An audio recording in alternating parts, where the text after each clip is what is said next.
Even meeting me, it's content. Exactly. We were welcomed by the Prime Minister. Damn. We were shaking the Prime Minister's hand. Of course, you are as we were tigress. getting. And I'm like, what the name? Like, this is how they welcome people in the Caribbean? This is where I belong. Fasten your seatbelts because today we are stepping into the world of Africa's boldest traveler and a storyteller, the African tigress. She's not just a travel YouTuber, she's a fearless adventurer, a cultural explorer, and a voice that brings life to every destination she touches. From the heart of Africa to the far corners of the globe, African Tigress doesn't just show us places, she makes us feel them. In the year 2023, she made a decision of visiting the Caribbean, a land of rain, color, and magic. Today we are going to bring our unfiltered impression about the Caribbean, and trust me, whenever African Tigress speaks, our truth, it's raw, it's real, and it's unforgettable. What inspired you to head to the Caribbean? You know, it was a dream. The Caribbean had always been my dream. If you watch my videos from back in the days, in fact, when I started content creation, even before I even made or became friends with some people in the Caribbean, I made a video with my sister and we were talking about things like in our bucket list. And one of them was for me, I said, I want to visit Haiti. I can't even remember myself saying that, but I did say that video back in the days when I was starting. I mentioned I want to visit Haiti, I want to visit Jamaica and all that. Like I mentioned Trinidad and Tobago. I mentioned a number of islands in the Caribbean. I'm going to send you a link to that video. And my sister mentioned that she want to visit Jamaica. She said she would also want to visit the Caribbean because of how the people are like more free-minded.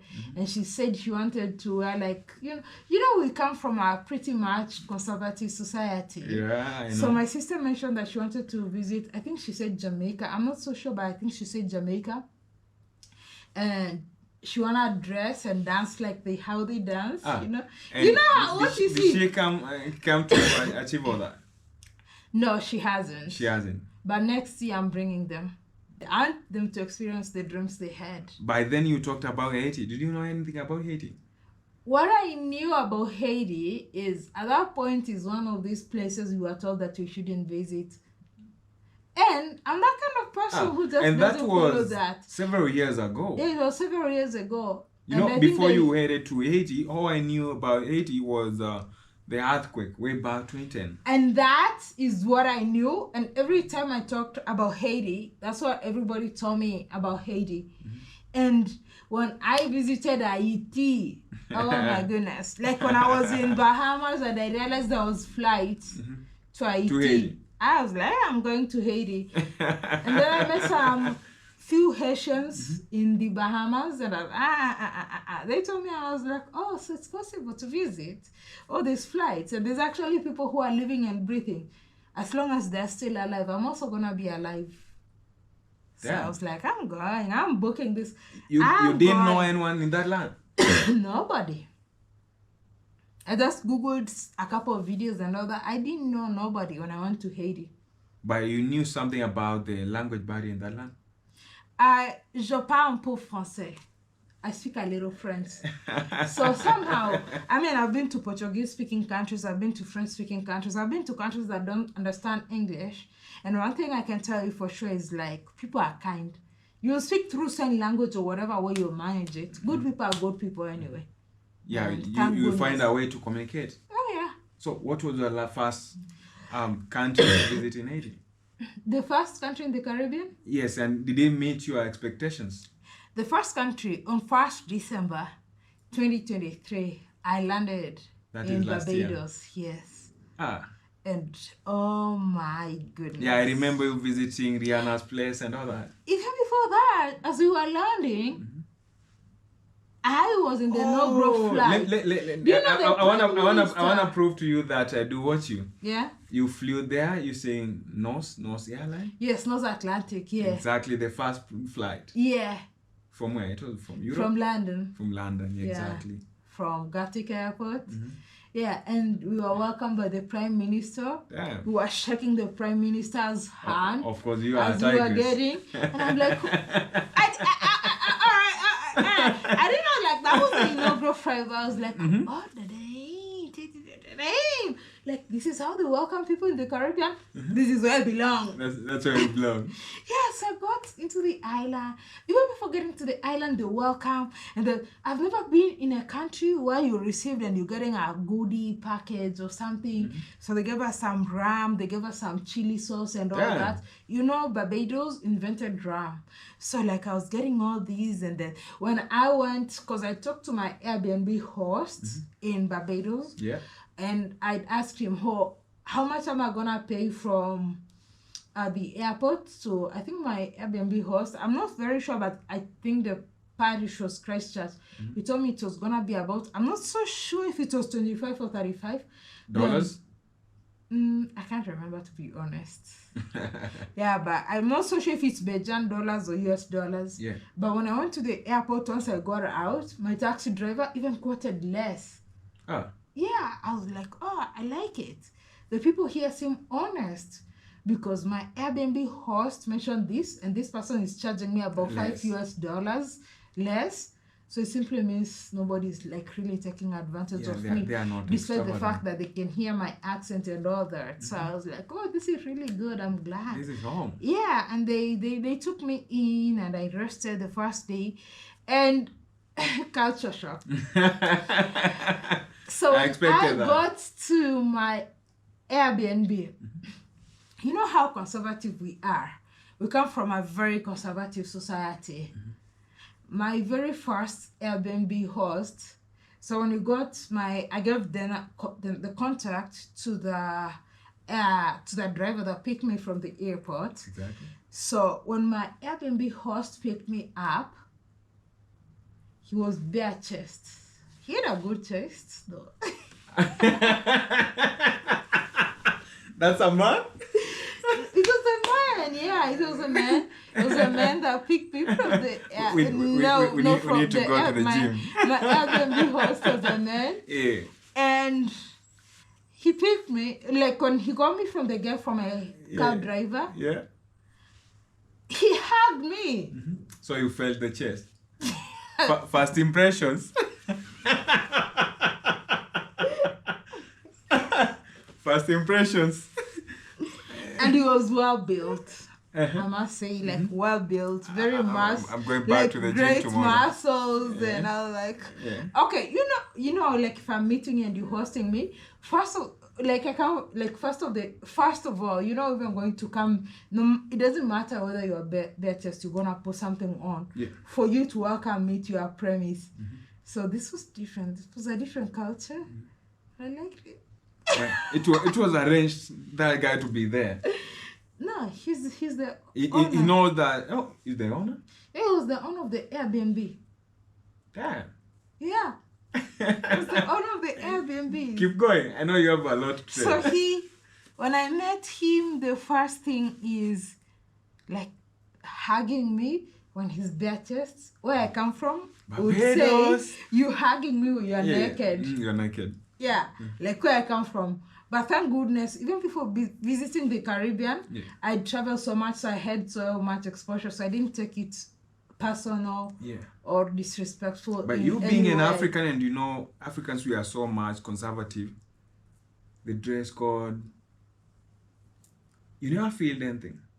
No, because before going to the Caribbean, I'd already traveled to maybe about 30 countries. Oh, yeah. So for me, going there and experiencing it wasn't a that, shock.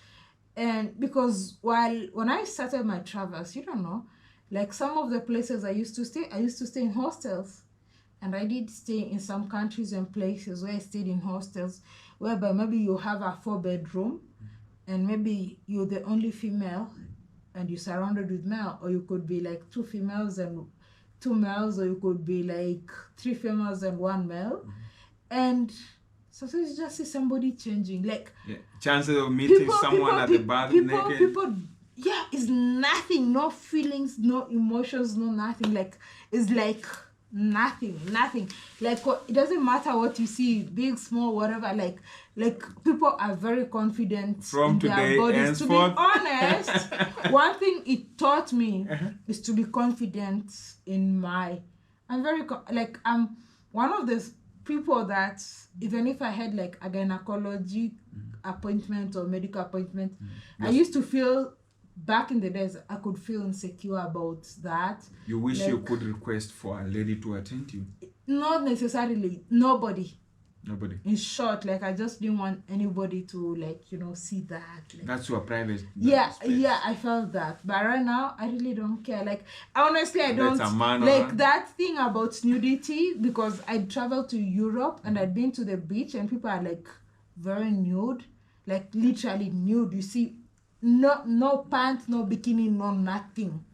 So you see them nude. So by the time I was visiting the Caribbean, it wasn't a shock for me. Because when I was in Europe and seeing all these countries, going to the beach, a normal beach, and you just see some people, they have no pants, they have no bra, and they're just walking. Nobody is staring at them apart from you who's a tourist and foreigner coming from Africa or from Kenya that can be kind of a very conservative and closed society. So like my travels have taught me a lot. So it has taught me to be very confident in myself, to be like, I'm not ashamed. I don't care about people's opinion about what. I don't care about that. I don't feel insecure about me, my nudity. Yeah. Like embracing myself. Like I don't even want you can too choose. deep in it. Yeah. But like, when it comes to our culture especially, nakedness is like, even when you're a kid and you're naked, you'll be like, and then you'll be like, even as a kid, you want to hide yourself, you know that? Yeah. So like, we've been raised in a society where we feel like our nudity is a shame. Yeah, true. Because for an African, especially for an African man, once you get circumcised, you're not supposed to mingle with. You're not supposed to go naked before your mother, your sister, your aunt, and all that. Even to the point, yeah, I understand that, but even to the point that I feel it's kind of extreme. Even to the point that, like, even growing up, even to your partner. Do you know how many people even make love in darkness? Partners? With their partners. You know that.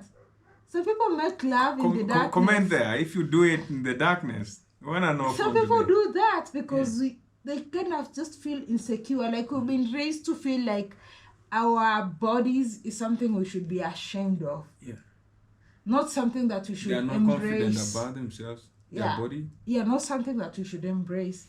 But we've been raised like we should feel like our nudity and our nakedness is something we should be ashamed of. That's it. And also culturally, we'll be also, I don't know about you as a man, but even as women, we've been raised in a manner to feel that our bodies are meant to, no, not really special, but our bodies and culture, and like our culture is like our bodies are just meant to satisfy the man.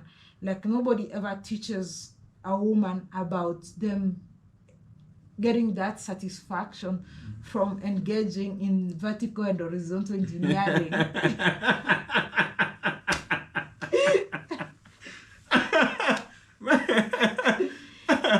you know what I'm saying? Tell me. Yeah, I don't know about you, but a lot of females have been raised culturally as if our role is just to make men satisfied. To please a man, to satisfy a man. Yeah, once a man is satisfied, we don't know about us being happy and us being pleased. So all we thought about is pleasing the man. But nobody teaches us about us male being chauvinism. That's the culture. Men think they are so special, and that's why the society has taught us to be like we have been groomed to be the heads of the family. So we think you are more special than you ladies. Yeah. In the sense that, so some of the things I've learned, men feel they're special than that. Even relationship and socialization, it's as if man is king and we follow. Yeah. And then, if you're not like that, you kind of feel like you're an outcast. You have been to the Kenyan coast severally. Do we have the same behavior we have the It's Caribbean and other countries. No, It's very different. Very different. No, it's not the same as the Caribbean. So one thing I can say about the Caribbean, okay, I kind of learned a bit of it from traveling in other parts like in Asia and Europe, but also in the Caribbean, I also came to learn about like, you know, for instance, when you talk about the carnival, or we can call it Cadomment, like in Barbados, or Sugar Mass, or Jamaica Carnival, like every island has a different way of calling their version of carnival. And one thing I came to learn is that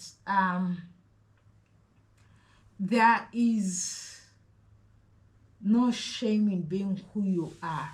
In the Caribbean. Even the women. Like you see how in Africa people body shame people or so big.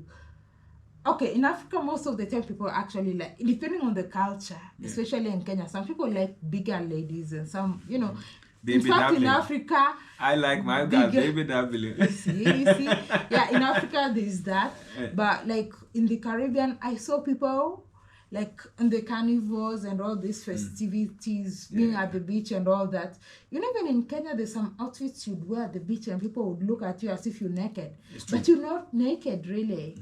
But they would look at you in such a way. But one thing I learned about the Caribbean, they embrace everybody. There's no shame in being yourself. People live their life out loud. Live your life out loud.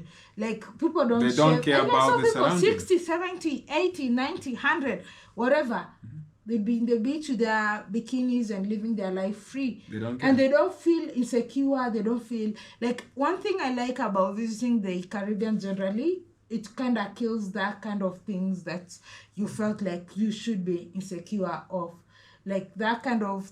I don't know how to call it. Some Africans might not like really like it, especially men, because for men, it works to their advantage, because I kind of feel like culturally we're raised to fulfill the desires of men. In Africa, women are raised to fulfill the desires of men. But nobody ever thinks about like a woman also has desires. And so I like the fact that it allows you as a woman to embrace, first, love yourself, love your body, and second, live your life.